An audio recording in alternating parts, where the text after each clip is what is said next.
បាញ់សត្វដើរកាត់នៅចំការ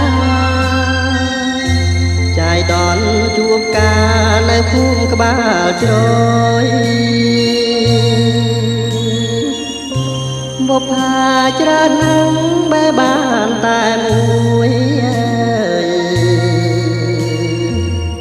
ចិនខ្ញុំផ្ដើមព្រួយព្រោះលួចស្នេហាខ្ញុំផ្ដាំតាមទូតឲ្យរូតនៅចុតម៉ាយអ្នកនោះរាងកាយស្គាំងស្គមខ្លោចសា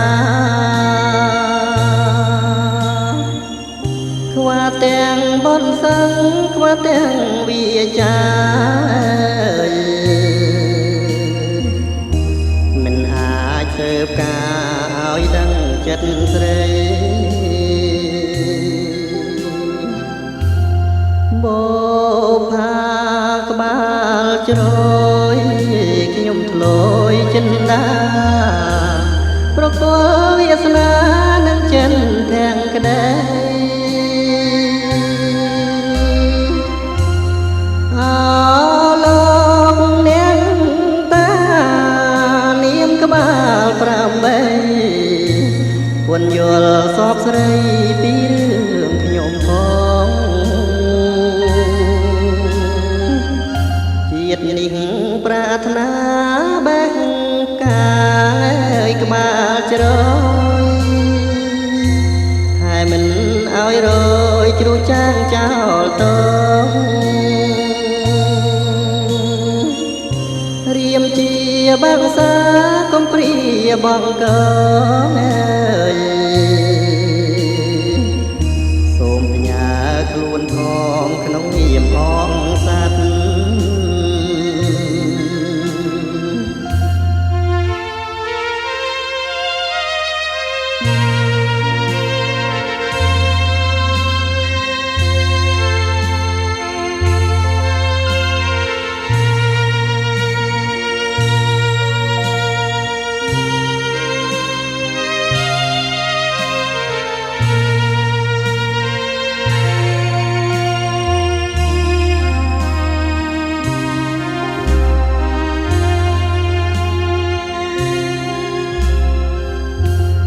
បោ